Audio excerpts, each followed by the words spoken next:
ओम नमः शिवाय गुरवे सच्चिदानंदमूर्तये निष्प्रपंचाय शांताय निरालंबाय तेजसे। हरिओम प्रभु जी। आज के इस अध्यात्म परिषद में आप सबका स्वागत है। आज का प्रश्न पोरबंदर से गांगजी भाई जी का है। उन्होंने पूछा है, उसके दो प्रश्न है, एक आज लेते हैं, एक फिर बाद में लेंगे। उन्होंने पूछा है कि यदि परमात्मा निर्गुण निराकार है, वैश्विक ऊर्जा है, माने यूनिवर्सल फोर्स है, तो मूर्ति पूजा किस लिए? क्या एक आकार की धारणा से उस अव्यक्त को प्राप्त किया जा सकता है? एक आकार के चिंतन मनन से क्या अनंत की मर्यादित धारणा चित्त में स्थायी नहीं हो जाएगी? क्या इस मन को आकार के अवलंबन की आदत नहीं हो जाएगी? देखो, एक प्रश्न में भी कई प्रश्न है। तो हमने वहां पोरबंदर के सत्संग में कहा था, पहले तो आपका कोई भी प्रश्न है, किसी का भी कोई भी प्रश्न है, तो हमने एक मास्टर की दी थी आपको। उस मास्टर की को लगाओ, उसके ऊपर थोड़ा चिंतन करो, तो आपको अपने आप किसी भी समस्या का समाधान मिल जाएगा। फिर भी आज इसकी चर्चा कर ही लेते हैं। हमने कहा था कि जो भी है, जहां भी है, जैसा भी है, जो भी है माने ऐसा वैसा जो भी है, जहां भी माने यहाँ वहां जहां भी है, और जैसा भी है, जो भी है, जहां भी है, परमात्मा ही है। परमात्मा ने ही सब नाम रूपात्मक आकार लिया हुआ है, तो परमात्मा ही परमात्मा है। अब किसी छोर को, किसी एक को आप पकड़ लो, परमात्मा को ही छुओगे। जैसे समझो कि ये मेरा पूरा शरीर है, अब आप यहाँ छुओ, तो मैं ये नहीं कहूँगा कि आपने मेरे कंधे को क्यों छुआ, मैं कहूँगा क्यों मुझे छू रहे हो। आपने मुझे यहाँ टपली मारी, तो मैं ये नहीं कहूँगा कि मेरे सिर पर क्यों मार रहे हो, मैं कहूँगा मुझे क्यों मार रहे हो। उंगली को छुआ, तो भी मैं कहूँगा कि मुझे क्यों छू रहे हो। तो यहाँ भी मैं हूँ, यहाँ भी मैं हूँ, यहाँ भी मैं हूँ, पूरा का पूरा मैं ही हूँ। उसी तरह पूरी समष्टि, पूरी सृष्टि परमात्मा ही है। आप कहीं पर आपको जो पसंद है वहां पर छू लो, तो परमात्मा को ही छुएंगे। किसी भी मूर्ति में, किसी भी अरे मूर्ति की बात क्या करें, हमारे सनातन धर्म में तो सब परमात्मा को माना हुआ है। तुलसी के पौधे में परमात्मा है, पीपल के पेड़ में परमात्मा है, गंगा के जल में परमात्मा है, हिमालय के पत्थरों में, नर्मदा के एक एक पत्थर में जितने कंकड़ उतने शंकर है। कहाँ परमात्मा नहीं हमने पूजा? गाय में, पशु के रूप में रही हुई गाय में परमात्मा है। इसका मतलब ये नहीं कि गाय पशु है, गाय पशु के रूप में अभिव्यक्त परमात्मा ही है। गंगा का जल, गंगा नदी का प्रवाह, वो जल के रूप में अभिव्यक्त गंगा नाम की परमात्मा की शक्ति अभिव्यक्त हो रही है। पीपल में देखो, भूमिका अलग अलग होती है हमारी। आप घर में, आपके बच्चे आपको पिताजी कहते होंगे, अब स्कूल में आप जब जॉब करते हैं तो वहाँ पर आप सब आपको टीचर या शिक्षक, गुरुजी कहते होंगे। और अगर आप वॉलीबॉल खेल रहे हैं तो कहेंगे कि ये खिलाड़ी बहुत अच्छा खेल रहा है, कोई कहेगा। तो आप खिलाड़ी है, खिलाड़ी है, आप पिताजी है या शिक्षक है, क्या है आप सभी है। आपकी भूमिका अलग अलग है। उसी तरह परमात्मा ने ही नदी की भूमिका गंगा के रूप में, जमुना के रूप में, सरस्वती के रूप में, कावेरी के रूप में, सिंधु के रूप में, नर्मदा के रूप में, ये भूमिका वो पाठ अदा कर रहा है। जैसे नाटक में कोई पाठ अदा करता है, भूमिका अदा करता है, रोल निभाता है।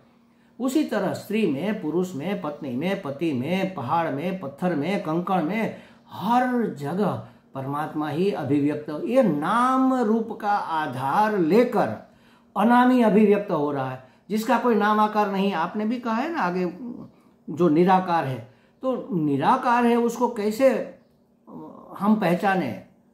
तो वो आकार लेकर हम पहचाने, माने हम भी तो परमात्मा है। अज्ञान के कारण सब परमात्मा है, तो हम सब में बाहर कैसे रहेंगे?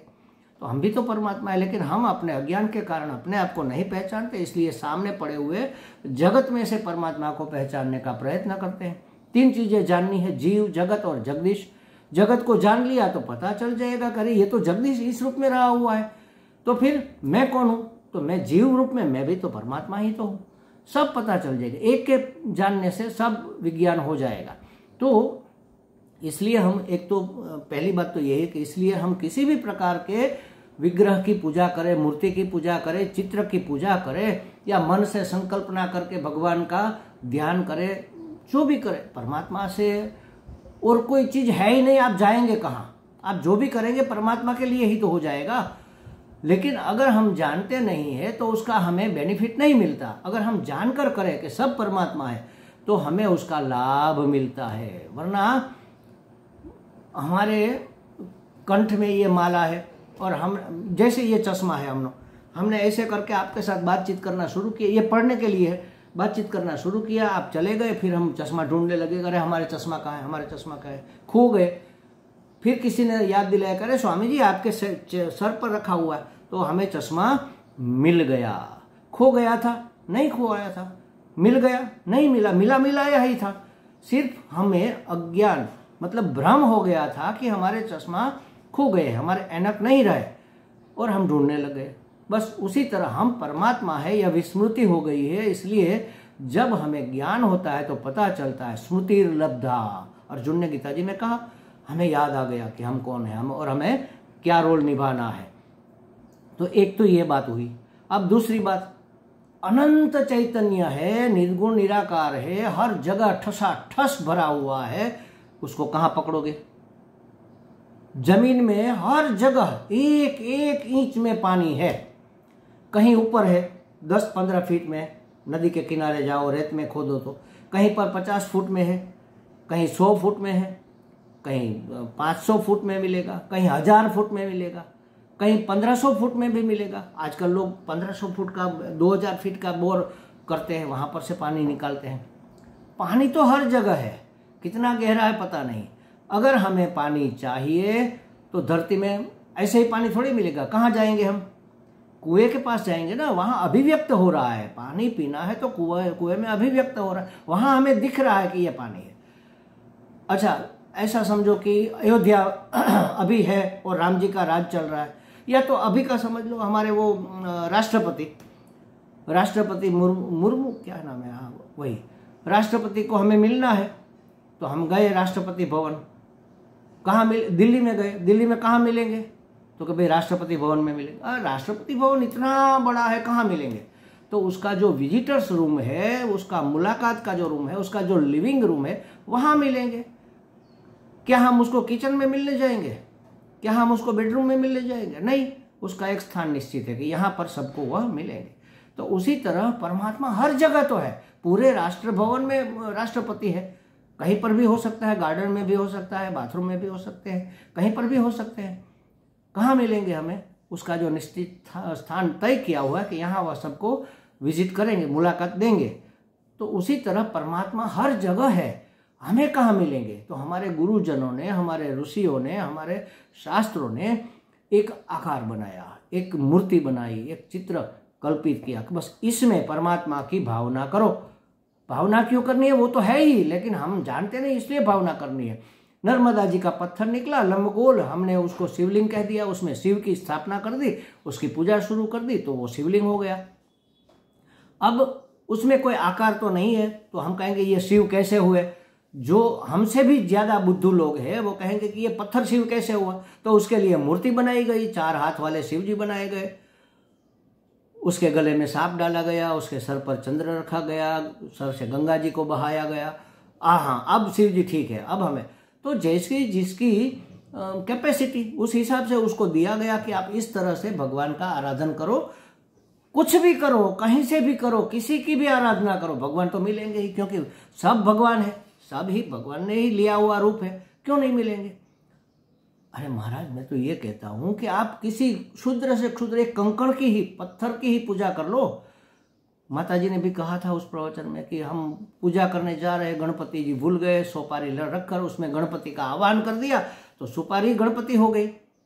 अरे सुपारी कैसे गणपति हो गई? नहीं, हमने उसमें संकल्प किया। संकल्प का मतलब क्या है? सम्यक कल्पना, सम्यक कल्पना की, अच्छी तरह से दृढ़ कल्पना की कि हाँ ये गणपति है। बस हम क्या सुपारी की पूजा कर रहे हैं? नहीं, हम तो गणपति की पूजा कर रहे हैं। क्या हम पत्थर की पूजा कर रहे हैं? शालिग्राम तो पत्थर ही है। नहीं, पत्थर की नहीं, हम तो विष्णु की पूजा कर रहे हैं। क्या हम मूर्ति की पूजा? कहते हैं मूर्ति पूजा। अरे मूर्ति पूजा नहीं है महाराज, मूर्ति के रूप में अभिव्यक्त हो रहे हमारे इष्ट देव की हम पूजा कर रहे हैं। तो कहने का मतलब ये है कि यदि परमात्मा निर्गुण निराकार है, वैश्विक ऊर्जा के रूप में, ऊर्जा ही तो पूरे विश्व को चलाती है ना, वो थोड़ा हमें ऊर्जा दिखती थोड़ी है। इलेक्ट्रिक दिखती है क्या? इलेक्ट्रिक जो लाइन चली जा रही है उसमें हम देखेंगे क्या? वो अभिव्यक्त होती है जब उजाले के रूप में, तब हम उसको पहचानते हैं। तो वैश्विक ऊर्जा, यूनिवर्सल फोर्स, तो मूर्ति पूजा किस लिए? इसलिए कि हम वहां तक नहीं पहुंच सकते, हमारी वहां तक पहुंच नहीं। जैसे समझो कि हमें राशन कार्ड में अपना कोई एक बेटा हुआ, बेटे का बेटा हुआ, उसका नाम उसमें डालना है, तो क्या करेंगे? हम जाएंगे कलेक्टर कचहरी या मामलतदार कचहरी, वहां किसी क्लार्क को कहेंगे कि भाई हमें इसमें वो नाम डलवाना है। क्या हम सीधे कलेक्टर के पास जाएंगे हमारा अपना काम निपटाने के लिए? नहीं, वहां तक हमारी पहुंच नहीं है। तो असिस्टेंट कलेक्टर, वहां पर भी नहीं है। तो ऑफिस सुपरिटेंडेंट, वहां तक भी हमारी पहुंच नहीं है। अरे हमारी गली के नुक्कड़ पर उस ऑफिस का एक पियून रहता है, तो हम उसको पकड़ेंगे, अरे भाई साहब हमारा ये काम करवा दो, तो वो करवा देगा। जहां तक हमारी पहुंच है वहां से हम आगे का काम कर सकते हैं। परम ब्रह्म परमात्मा निर्गुण निराकार है, लेकिन उन्होंने सगुण साकार रूप लिया। पहले तो सिर्फ सगुण रूप लिया, ब्रह्मा बने और सृष्टि सर्जन किया, विष्णु बने और पालन पोषण करना शुरू किया, और शिव बने, रुद्र बने, और जो निकम्मी चीजें होती गई उसको मिटाते हुए, उसका लय करते हुए उन्होंने सबका कल्याण करने का कार्य किया। अच्छा, ब्रह्मा विष्णु महेश तक भी हमारी पहुंच नहीं है। कलयुग है ना, तो हर एक युग में जब हमारी बुद्धि बुट्ठी हो जाती है तब भगवान और एक स्टेप नीचे आते हैं। तो विष्णु भगवान ने पोषण करना है, धर्म की स्थापना करनी, तो अवतार लिया।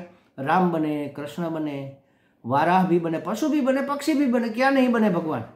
ये इसलिए हमें समझाया गया कि पक्षी के रूप में भी भगवान है। गंदे से गंदा प्राणी तो वाराह होता है, भूंड, उस रूप में भी तो भगवान है। और कुछ है ही नहीं ना, परमात्मा ही परमात्मा है, जो भी है, जहां भी है, जैसा भी है, गंदा है या मैला है या स्वच्छ है या सुगंधित है, जो भी है तो परमात्मा ही। उसने ये रोल लिया है। जैसे सिनेमा में कोई एक अच्छा आदमी विलन का रोल लेता है, तो क्या वह विलन बन जाता है? वह दुष्ट थोड़े ही हो जाता है, वो तो अभिनय कर रहा है, परमात्मा ही अभिनय कर रहे हैं सब। तो जहां तक हमारी पहुंच नहीं है तो परमात्मा नीचे आते, अवतार लिया, उसमें वहां तक भी हमारी पहुंच नहीं है, तो फिर उसके भी नीचे हमने सभी देवी देवताओं को बना दिया, वायु के रूप में, अग्नि के रूप में, ये सब बनाए हमने। वरुण देव बनाए, अग्निदेव बनाए, सूर्य देव साक्षात परमात्मा है, हमारे सामने बिल्कुल है। तो वहां तक तो हमारी पहुंचे, इसलिए हम सूर्य को अर्घ्य चढ़ाते हैं, अग्नि की पूजा करते हैं, अग्नि में यज्ञ करते हैं, होम हवन करते हैं। वहां तक तो हमारे सामने प्रत्यक्ष है, अभिव्यक्त हो रहा है पंचमहाभूत के रूप में। तो उसी रूप में ये मूर्ति भी है, पत्थर भी उसी का रूप है। ये पृथ्वी तत्व का बाहुल्य है, अग्नि में अग्नि तत्व का बाहुल्य है, वायु में वायु तत्व का बाहुल्य है, सूर्य में अग्नि का बाहुल्य है। जो भी हमें ठीक लगे उसकी मूर्ति बनाकर हमने पूजना शुरू किया। तो ये मूर्ति पूजा इसलिए है, क्या एक आकार की धारणा से उस अव्यक्त को प्राप्त किया जा सकता है? धारणा नहीं है, धारणा जब तक ज्ञान है तब तक है। वास्तव में तो परमात्मा ही है, लेकिन हम जानते नहीं है, इसलिए धारणा करनी पड़ती कि ये परमात्मा है। वास्तव में है ही। मैंने एक उदाहरण दिया था, हमारे गुरुजी ने कहा था कि मान लो कि तुम ब्रह्म हो, वैसे है ही, हम ब्रह्म ही है, लेकिन हम जानते नहीं है। ठीक है, जानते नहीं है तो मान तो लो कि हम ब्रह्म है। अगर हम ब्रह्म है तो हमारा व्यवहार कैसा होना चाहिए? अगर हम ब्रह्म है तो हमारी वाणी कैसी खुशनुमा होनी चाहिए? अगर हम ब्रह्म है तो हमारे विचार कैसे उत्कृष्ट होने चाहिए? अगर हम ब्रह्म है तो हमारा भाव कैसा होना चाहिए? बस ऐसा करना शुरू कर दो, आप ब्रह्म अपने आप को जान लोगे। ये साधना हो गई, ये तपस्या हो गई, ये आराधना हो गई। बस करना यही है, बीच का जो पर्दा है वही हटाना है। तो एक आकार की धारणा में फिर हमें देखो, एक महावाक्य, एक किसी महात्मा ने कहा है, या तो सब कुछ हो जाओ या ना कुछ हो जाओ। कुछ भी नहीं है, ना कुछ हो जाओ। अद्वैत वेदांत है वह कहता है सब कुछ हो जाओ, और उससे भी आगे एक निर्गुण निराकार का प्रवाह चलता है कि कुछ है ही नहीं, हुआ ही नहीं, तीनों काल में जगत है ही नहीं। तो वहाँ ना कुछ होने की बात हो गई कि कुछ है ही नहीं, या तो सब कुछ है वो परमात्मा है, या कुछ भी नहीं है, बस मैं ही मैं हूँ, मेरे अपने सिवा यहाँ कुछ नहीं है, ऐसी मस्ती छा जाए।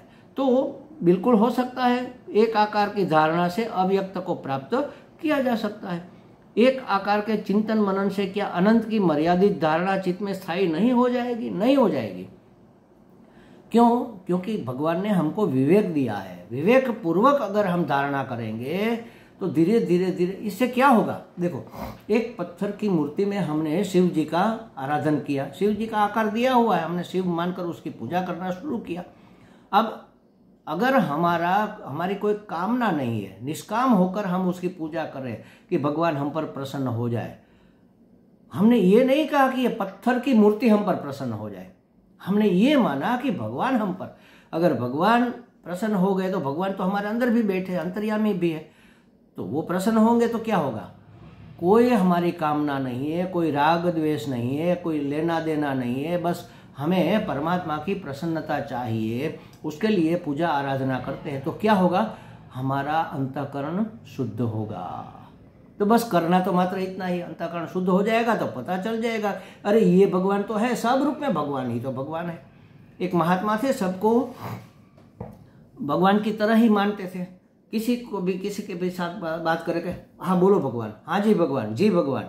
जब वैसे मैंने भी आदत डाली है, मैं हर एक को कहता हूँ बोलो प्रभु जी। प्रभु जी माने जिसका प्रभाव परमात्मा के रूप में रहे हुए, उसके अंदर रहे हुए परमात्मा का कुछ न कुछ तो प्रभावी है जो हम पर असर कर रहा है, तो उसको प्रभु जी कहते हैं। तो अगर ऐसी भावना के साथ किया जाए तो अनंत तक हमारा चित्त पहुंच सकता है कि हाँ सब परमात्मा है, सब भगवान है। एक महात्मा मैकरण दादा शायद नाम है उसका, पता नहीं, वो गंगा जल लेकर गंगोत्री से जा रहे थे रामेश्वर शिव जी को गंगा जल चढ़ाने, कच्छ में थे शायद। तो उस रण में देखा एक गधा प्यासा मर रहा है, तो उसने वो गंगा जल उसको पिला दिया। तो सबने कहा अरे क्या मूर्खता कर रहे हो, इतनी मेहनत से गंगा जल लाकर गधे को पिला रहे हो। उसने कहा तुमको गधा दिख रहा है, मुझे तो भगवान दिख रहे हैं। तो सबसे पहले उसका अभिषेक मान्य हुआ। एक महात्मा और भी थे, वो रोटी पका रहे थे, तो रोटी ऐसे थप्पी करके रखी थी, 1 2 3 4 5 रोटी बना दी। क्योंकि महात्मा लोग हर बार रोटी बनाया नहीं करते, वो एक बार में बना लेते हैं, फिर 1 दिन 2 दिन तक खाते रहते हैं, उसको पानी में गंगा जल में डुबो कर खा लेते हैं। तो एक कुत्ता आया और रोटी का सब पूरा का पूरा बंच उठाकर भागा। तो महात्मा पीछे दौड़े कटोरी लेकर, अरे अरे ठहरो ठहरो भगवान, ये रोटी तो सूखी है, आपके गले में फंसेगी, मैं जरा घी चुपड़ दो, उसके ऊपर घी लगा दो। देखो ये है भगवान की धारणा। तो ऐसा अंतःकरण शुद्ध हो जाएगा कि मर्यादित धारणा चित्त में स्थापित नहीं होगी। मर्यादित से अमर्याद तक पहुंचने का ये रास्ता है। सीधा एक छलांग में कोई दरिया थोड़ी कूद सकता है। तो धीरे धीरे एक एक स्टेप चढ़कर 15 पगथियां चढ़कर ऊपर महादेव के दर्शन मिलेंगे। एक छलांग में ऊपर थोड़े ही हम पहुंच जाएंगे। तो इस तरह से एक स्टेप बाय स्टेप जाने के लिए इससे मर्यादित धारणा चित्त में स्थापित नहीं हो जाएगी। क्या इस मन को आकार के आलंबन की आदत नहीं हो जाएगी? अरे कैसे आदत हो जाएगी? सब आकार उसी के हैं, यही तो स्पष्ट होगा। तो आकार क्या? आकार और निराकार जो भी है वही है। ये मैं हूं, ये आप है, दोनों परमात्मा है। लेकिन हमारे दोनों के बीच में क्या है भाई? वो परमात्मा नहीं है। ठसाठस भरा हुआ है वायु के रूप में, छोटे छोटे जीव जंतु के रूप में, हमारे बीच के डिस्टेंस अंतर के रूप में, हमारे बीच में रहे हुए प्रकाश के रूप में। उसी की ऊर्जा तो अभिव्यक्त हो रही है। और क्या है? सब वही तो वही है, वही के वही है, और कुछ है ही नहीं। तो कैसे मर्यादित हो जाएगा? अमर्यादित मतलब शुद्ध भाव से, थोड़ी समझ के साथ। भगवान ने हमें विवेक बुद्धि दी, इसीलिए गुरु की जरूरत होती है। वरना अपने आप सब शास्त्र पढ़कर हम नहीं महात्मा बन जाते, हम नहीं जीवन मुक्त हो जाते। ऐसे प्रश्न आते हैं जब गुरु की शरण के बगैर हम अगर किसी शास्त्र का अध्ययन करेंगे तो कोई गुरु, कोई संत, कोई महात्मा हमारे संशय का इस तरह से निवारण करेंगे तभी हमें सही बातें समझ में आएगी।